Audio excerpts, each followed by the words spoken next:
राहुल गांधी का पहला शेड्यूल जारी हो गया और इस शेड्यूल के साथ ही कृष्णा अल्लावरू की रणनीति भी समझ में आने लगी। वो तमाम खबरें जो लगातार कृष्णा अल्लावरू के पर कतरने को लेकर चल रही थी ना, उन तमाम खबरों पे आज ब्रेक लग गया है। और जो बातें हमने बीते कुछ दिनों से अंदरूनी सूत्रों के हवाले से आपको बताई थी, आज उन तमाम बातों पे भी मुहर लग गई। तो क्या है राहुल गांधी का शेड्यूल? आखिरकार वो कौन सा प्रत्याशी है जिसके साथ राहुल गांधी सबसे पहले बिहार के चुनावी समर में चुनाव प्रचार का शंखनाद करेंगे? पिछले चुनाव में वो कितने वोटों से हारा था? और उससे भी बड़ी बात ये कि आखिरकार अल्लावरू की वो कौन सी रणनीति है जिसने ना सिर्फ एनडीए में खलबली मचा दी है, बल्कि आज की तारीख में तेजस्वी यादव हो, आरजेडी हो, तमाम अलाइज हो, उन्हें भी ये समझा दिया है कि कांग्रेस को बैसाखियों की जरूरत नहीं है, कांग्रेस की जरूरत सबको है। नमस्कार, मैं स्वप्निल और आप मुद्दा देख रहे हैं। दोस्तों, आगे बढ़ें उससे पहले एक छोटी सी अपील है। मुद्दा इन दिनों एक गंभीर आर्थिक संकट से जूझ रहा है। इसके पीछे सबसे पहला कारण तो यह है कि हमारे मेन बैंक अकाउंट बीते कई महीनों से फ्रीज चल रहे हैं। दूसरी तरफ हमारे चैनल को भी आज से 4-5 महीने पहले जो पुराना चैनल था उसको डिलीट किया जा चुका था। हालांकि एक खुशखबरी है, वो चैनल हमारे पास फाइनली वापस आ गया। अंधेरा ज्यादा दिनों तक सूर्य को ढक नहीं सकता। मुद्दा भी शायद इसी तरीके का एक सूरज था जिसे यूट्यूब ने हमें कल की तारीख में वापस लौटा दिया है। लेकिन फिर भी डे टू डे ऑपरेशंस में मुद्दा को काफी मुश्किलों का सामना करना पड़ रहा है। ऐसे में आपसे अपील है, यदि आप चाहें, यदि आप सक्षम हो तो छोटी छोटी मदद मुद्दा की जरूर कीजिएगा। इसके लिए आप स्क्रीन पर दिख रहे क्यूआर कोड या फिर के नीचे दिख रहे यूपीआई नंबर का इस्तेमाल कर सकते हैं। अब आगे बढ़ते हैं। आज की तारीख में इंडिया गठबंधन का घोषणा पत्र वो जारी किया जाएगा और इंडिया गठबंधन का मैनिफेस्टो जारी होने के एक दिन बाद यानी कल की तारीख में राहुल गांधी बिहार की धरती पर पहुंचेंगे। वो चुनाव प्रचार की शुरुआत करेंगे।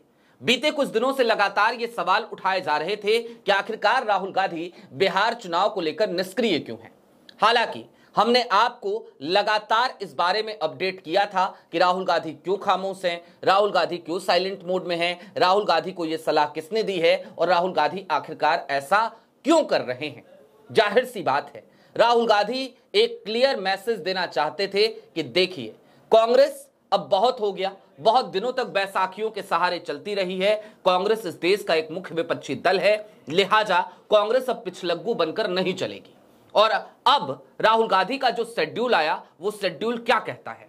तो वो बताता है राहुल गांधी कल चुनावी शंखनाद सबसे पहले मुजफ्फरपुर के सकरा विधानसभा सीट से करेंगे। अब आप कहेंगे सकरा विधानसभा ही क्यों? सकरा विधानसभा से दरअसल इस बार भी कांग्रेस पार्टी के प्रत्याशी हैं उमेश राम।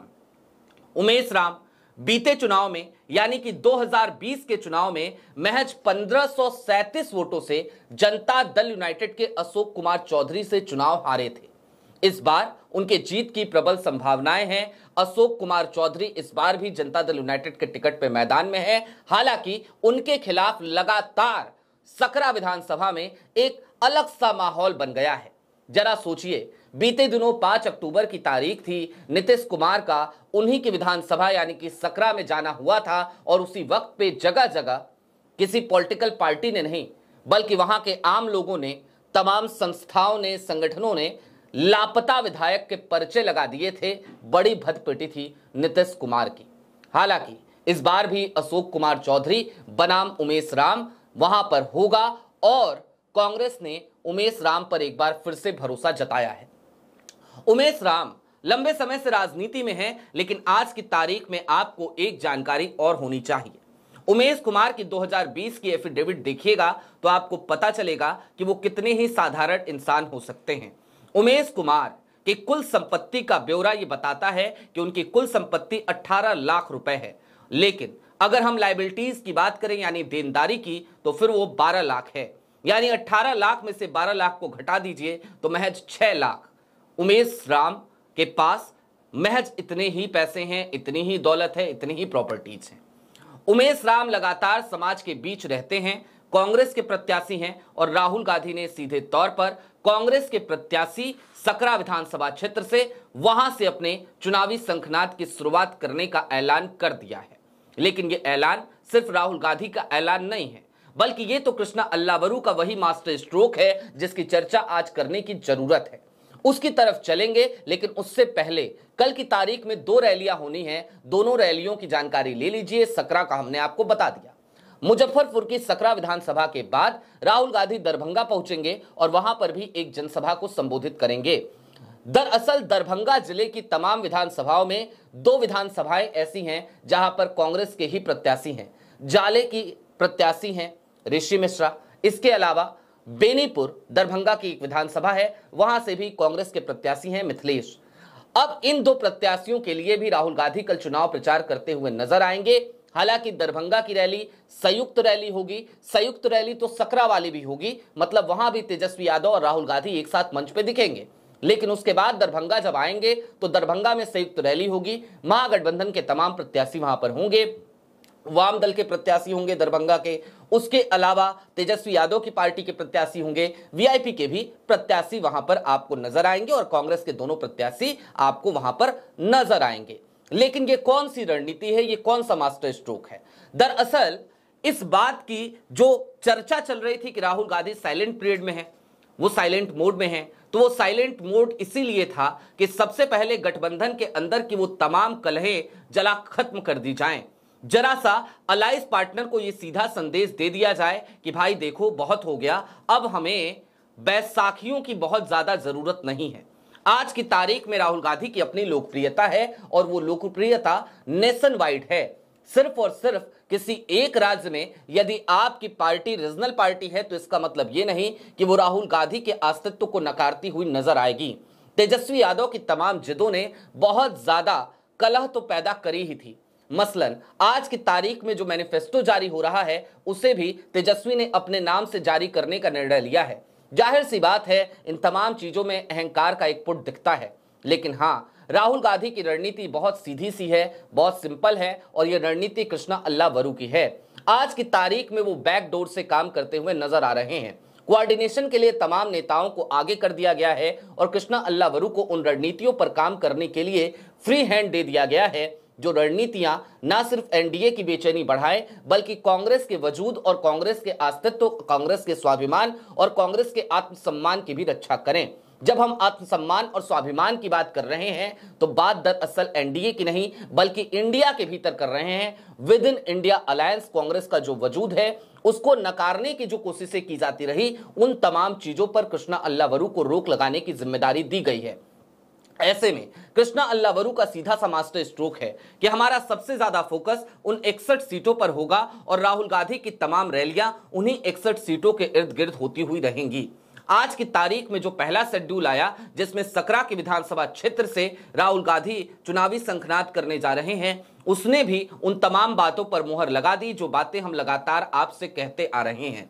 हालांकि ये बातें कांग्रेस के भीतर तमाम बड़े लोगों को पता थी, तमाम नेताओं को पता थी। हमने जिनसे भी बात किया वो सब यही कहते हुए नजर आए थे कि देखिए बड़ी सीधी सी रणनीति है कि अब कांग्रेस को अपने पैरों पर खड़ा होना है। बात सिर्फ बिहार की नहीं है बल्कि अलग अलग राज्यों में भी अब हम अलायंस पार्टनर्स के साथ इस बात को लेकर नेगोशिएट करेंगे कि भाई कांग्रेस का अपना एक स्टेक तो तमाम राज्यों में रहा है, लिहाजा आज की तारीख में ठीक बात है उसका एक बड़ा चंक आपके पास चला गया है। लेकिन आज की तारीख में इसका मतलब यह भी नहीं कि हमारा कोई वजूद नहीं, हमारा कोई अस्तित्व नहीं। हमें उस चंक को वापस लेने के लिए कम से कम कोशिश करने दिया जाए और इसके लिए आप हमारे स्वाभिमान और आत्मसम्मान को ठेस नहीं पहुंचाएंगे। ये क्लियर मैसेज कांग्रेस की तरफ से आज की तारीख में इंडिया अलायंस के तमाम अलाइज को दिया जा चुका है। अब जाहिर सी बात है जब इस तरीके की रणनीति बन रही है तो इसे मास्टर स्ट्रोक ही कहा जा सकता है। मास्टर स्ट्रोक तो यह भी था कि एक तरफ कृष्णा अल्लावरू लगातार आरजेडी के साथ हार्ड नेगोशिएटर के तौर पर नजर आए, वो लगातार हार्डली नेगोशिएट करते रहे। लेकिन जब मामला बिगड़ता हुआ नजर आया तो कृष्णा अल्लावरू ने बाहर दिल्ली से तमाम लोगों को बुलाया और कहा एक काम कीजिए, आप लोग ज्यादा अच्छे नेगोशिएटर साबित हो सकते हैं, अब दो तरीके से काम करते हैं। मैं बैकडोर से तमाम रणनीतियां बनाता हूं और कांग्रेस के आला कमान की तरफ से आए हुए लोग वो आरजेडी के साथ इंडिया अलायंस के तमाम सहयोगियों के साथ बातचीत करें, उन तमाम मसलों को सुलझाएं। इस बात को भी नहीं भूलना चाहिए कि तेजस्वी के अहंकार के इस पुट के ज्यादा होने की वजह से गठबंधन टूटते टूटते बचा था। झारखंड मुक्ति मोर्चा ने तो 6 सीटों पर चुनाव लड़ने का ऐलान तक कर दिया था, लेकिन अंतिम वक्त में राहुल गांधी से हेमंत सोरेन ने अपनी दोस्ती निभाई और निश्चित तौर पर उनकी तरफ से एक सीधी सी बात जरूर कही गई कि भाई बात तो यह है कि हम राजनीतिक धूर्तता का शिकार हुए हैं, आरजेडी ने हमारे साथ जो कुछ भी किया है वो गलत किया है और बिहार चुनाव के बाद हम झारखंड में नए समीकरणों की तलाश भी करते हुए नजर आएंगे। यानी कि कुल मिलाकर झारखंड में आरजेडी को हो सकता है इंडिया अलायंस से बाहर करने की कवायद पर हेमंत सोरेन काम करते हुए नजर आए। लेकिन हां, इसके साथ ही साथ व्हाट अबाउट मुकेश सहनी? मुकेश सहनी भी लगातार प्रेस कॉन्फ्रेंस करने के मूड में आ गए थे। एक दिन तो उनकी प्रेस कॉन्फ्रेंस एक बार 12 बजे होनी थी, फिर 4 बजे हुई, फिर वो 6 बजे हुई और फिर वो प्रेस कॉन्फ्रेंस मुकेश सहनी की तरफ से की ही नहीं गई। उसके पीछे का कारण था राहुल गांधी का वो फोन कॉल। यानी कि राहुल गांधी ने, कृष्णा अल्लावरू ने महागठबंधन को निभाने के लिए और बचाने के लिए बहुत सारी कोशिशें करी हैं।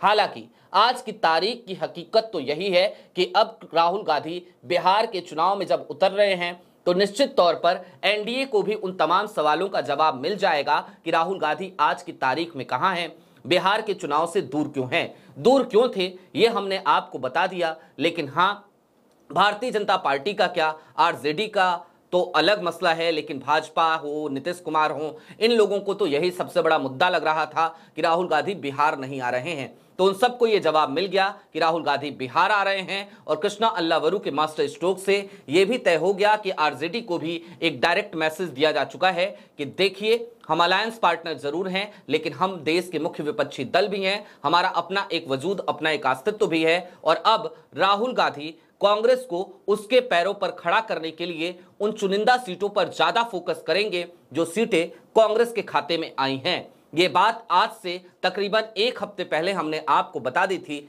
आज इस बात पर राहुल गांधी के पहले शेड्यूल ने ही मुहर लगा दी है। आपकी क्या राय है कमेंट बॉक्स में जरूर बताइएगा। अभी के लिए दीजिए इजाजत। चलते चलते फिर वही अपील, चैनल पे नए हो तो सब्सक्राइब करते हुए जाइएगा, सक्षम हो तो छोटी छोटी मदद मुद्दा की जरूर कीजिएगा। बहुत शुक्रिया।